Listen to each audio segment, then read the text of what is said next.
Pete Bercich is the color analyst on KFAN, the Vikings radio network, and he joins us now on the Boardwalk Honda Hotline to take a closer look at the Minnesota Vikings coming to Philadelphia on Sunday night. Pete, a couple of teams that really are similar, right?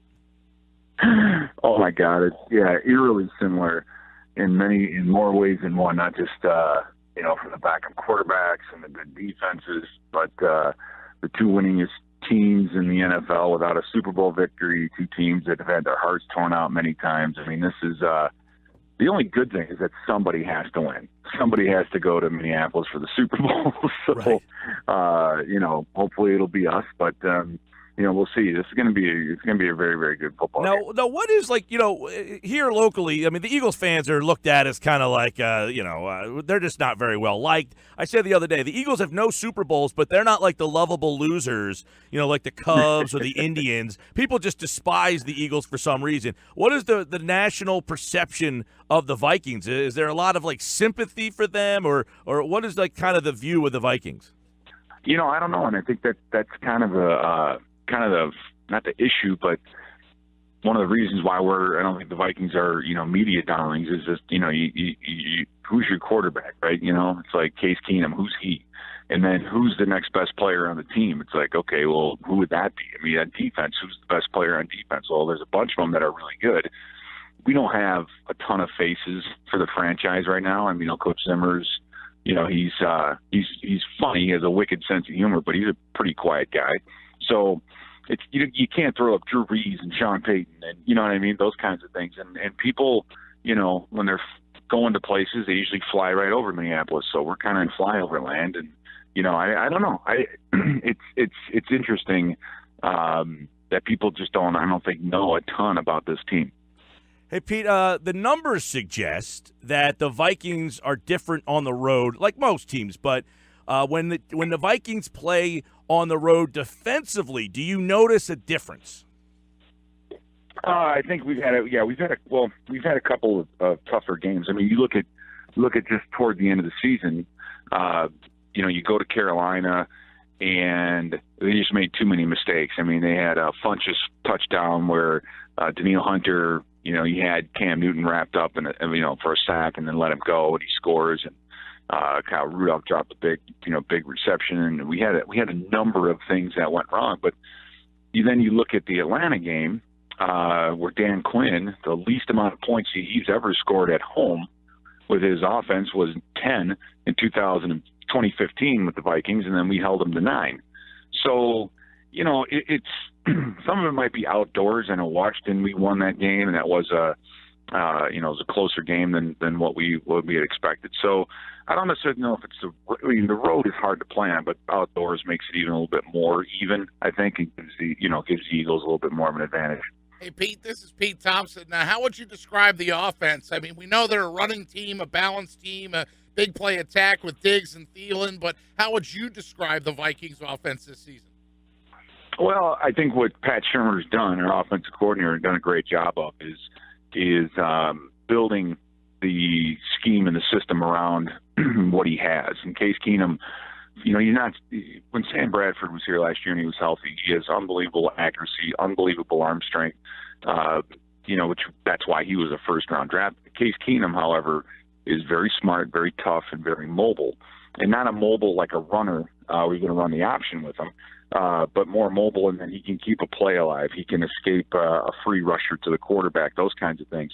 So our offense has been a lot more move the quarterback in and out of the pocket, bootlegs, play actions, those kinds of things. This isn't a 7-step drop like Atlanta, let's say. I mean, and even Drew Brees, although he was getting out of the pocket, I think a little bit more in the playoffs. They're going to move Case Keenum around and give him the higher percentage throws. And, I think you take a look at this Philly defense, and I'll just, answer this question. That's like the one area where teams have had success. Teams, you look at Eli Manning's numbers when they beat him twice. He was, in the 40s for pass attempts and completions. So it's that short underneath type passing game. You can't really run the ball that well, so why even bother? Just short passes are almost like, long handoffs. That's what you got. That's the kind of attitude you have to have, and that requires, a lot of timing, a lot of accuracy. So it's going to be a big day for Case Keenum. Yeah, since you're touching on the quarterback position, you think if Vikings fans, Pete, had their druthers that Sam or Teddy would be playing quarterback, or have they finally bought into Case? No, I think people have bought into Case. I think if you take a step back and you look at it, healthy Sam Bradford is the best quarterback that we have. Question is the knee, and is it, what's the situation, and is it something that's going to come back? Is it fixed? We don't know. Only the doctors and, Sam himself. Teddy, getting to see him play a few snaps against Cincinnati, he's not back where he needs to be yet. He's going to need an off season. He's going to need some OTAs and all that work, and a lot of work at building up to preseason speed to regular season. So I still think there's a question mark over Teddy he may be healthy in that he's not going to injure himself further by being out there, but I think he still has a ways to go.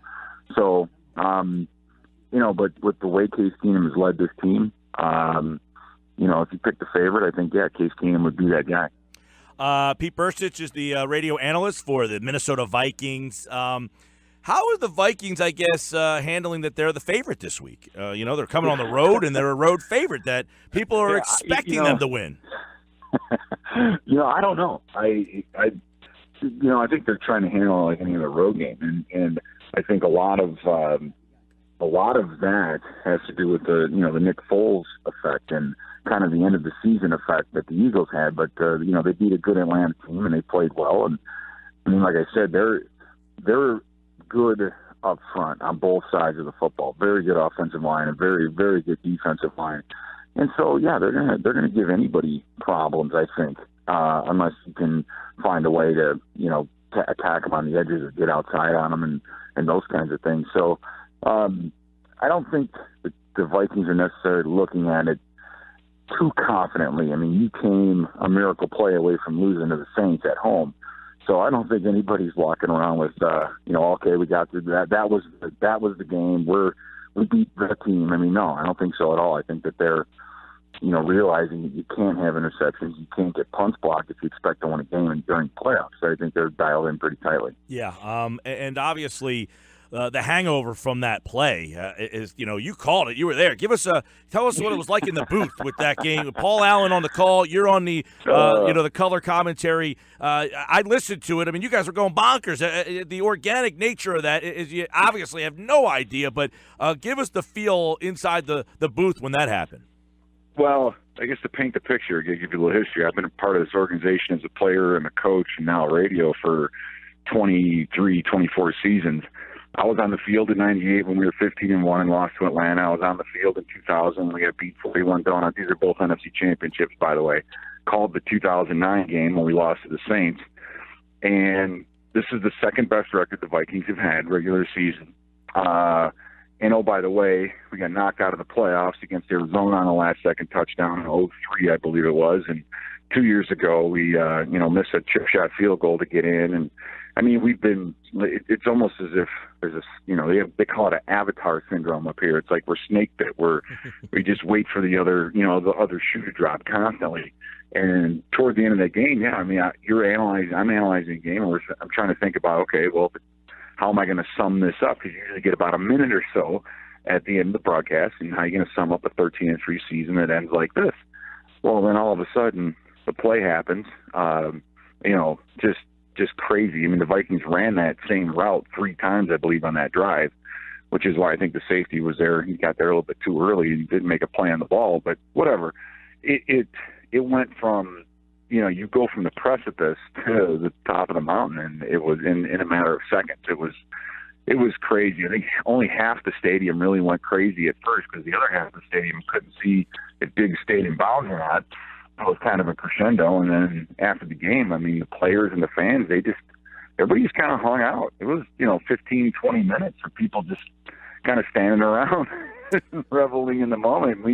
Because most of it was just they're incredulous that something like this actually happened to the Vikings. And how many media requests did you have for your time? I mean, I saw you on Don't You Let Wingo and Gola Give You Grief, Pete. Us Pete's got to stick together. And I was like, come on, boys, stay off of my guy Pete there. No, we've had a lot of fun with it. And, and I understand that come Sunday, if it doesn't go well, and you go right back to what you were, where you were before, and the build keeps happening. But like I said, we've being part of this organization this long, been through a lot of ups and downs, but you just got to keep knocking on that door. You just got to keep getting there, and then someday things will go your way. And when it's your season, it's your season. And I'd rather be lucky than good. I'm not, if the game is well played, it is going to be a toss-up. I really think that. I think it's a 50-50 shot if both teams don't turn the ball over and don't make mistakes. So it's going to be a heck of a football game, and I really look forward to the environment. Looking forward to seeing all the dog masks. I'm looking forward to getting mooned. I'm looking forward to getting mooned on the way into the stadium. I'm looking forward to maybe getting some stuff thrown at the. I had a former teammate of mine, Scott Kolakowski, who played for the Eagles. I called him during the week, and he said he even had food thrown at him, hot dogs and beer, and he played for the Eagles. Take that, I love it. I love it. Yeah, exactly. Well, if hopefully, if things go our way here, we will be seeing you in Minnesota in a couple of weeks. If not, Pete, it was great to catch up with you here on the show, and have a great call with Paul there for the Vikings Radio Network. We appreciate it. That would be a blast to be able to hang on Radio Row for just to kind of enjoy the week, wouldn't it? Sure would on our aspect. If the Eagles are out there, it would be a heck of a lot of fun. Pete Bercich, a former Viking and now radio analyst. Thanks, Pete. Thank you. All right, bye.